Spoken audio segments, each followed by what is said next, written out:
It was June 1859. A lone carriage struggled across northern Italy.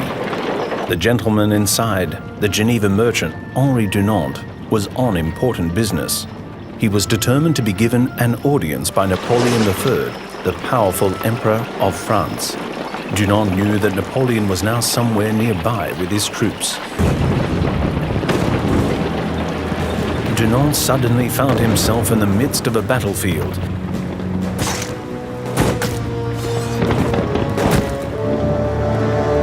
Dunant was horrified. Outside the normally quiet village of Solferino, the French and Austrian armies were fighting a terrible battle. By evening, thousands lay dead, dying and wounded. But the medical troops simply could not cope, and the weary and bloodied soldiers on both sides had enough to do just saving themselves and finding their way back to their lines.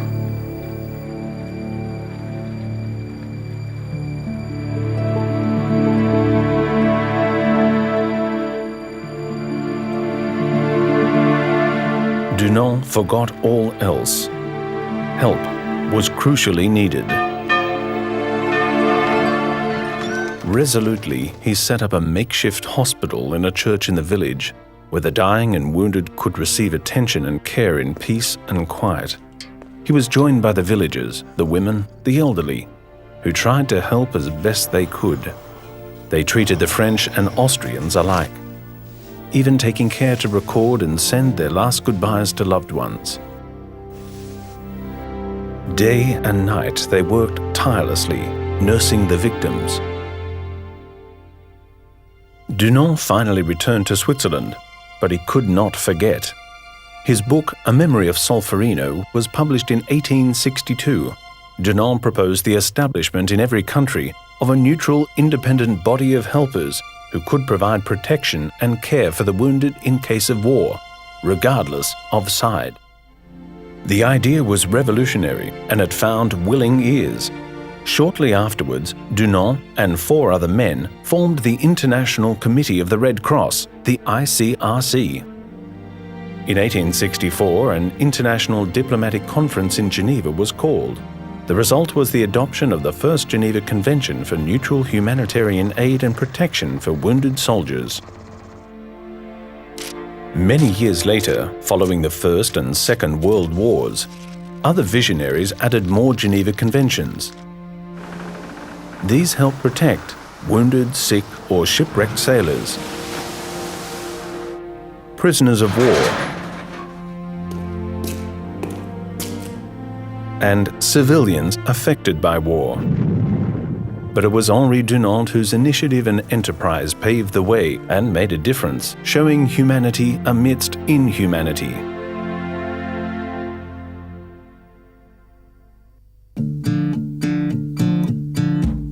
There are now nearly 200 states signatory to the Geneva Conventions, a core part of international humanitarian law, or IHL.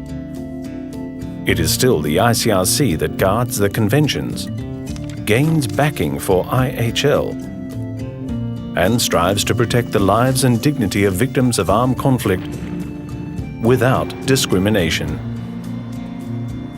Not only wounded and sick soldiers, but also prisoners of war and other detainees who are visited repeatedly and for whom the ICRC engages in ongoing dialogue. The ICRC tries to persuade authorities to guarantee and uphold respect for their safety and dignity. Not only civilians directly affected by armed conflict, but also men, women, and children deprived of basic necessities as a result of war.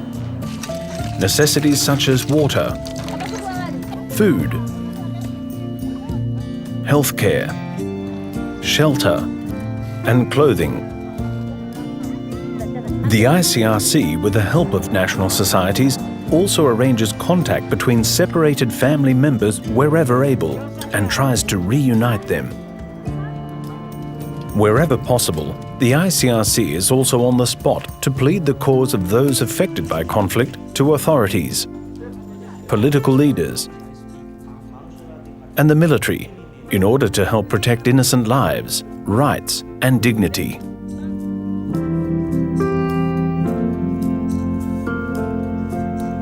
There are now more than 180 National Red Cross and Red Crescent societies around the world. They go into action when armed conflict arises in their region. But they also run many other essential activities in peacetime to help the most vulnerable. Red Cross and Red Crescent national societies are active in 4 main areas: disaster response, disaster preparedness, healthcare and first aid in the community, the spreading of humanitarian values and principles. In 1919, the national societies decided to found their own International Federation of Red Cross and Red Crescent Societies.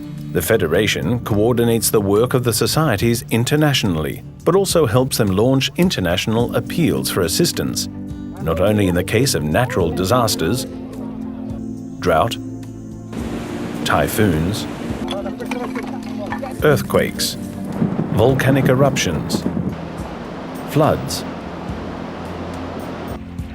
but also in the case of other emergencies such as population movements or socio-economic crises. It also has a mandate to strengthen national societies in order to help them become more effective in assisting those in need.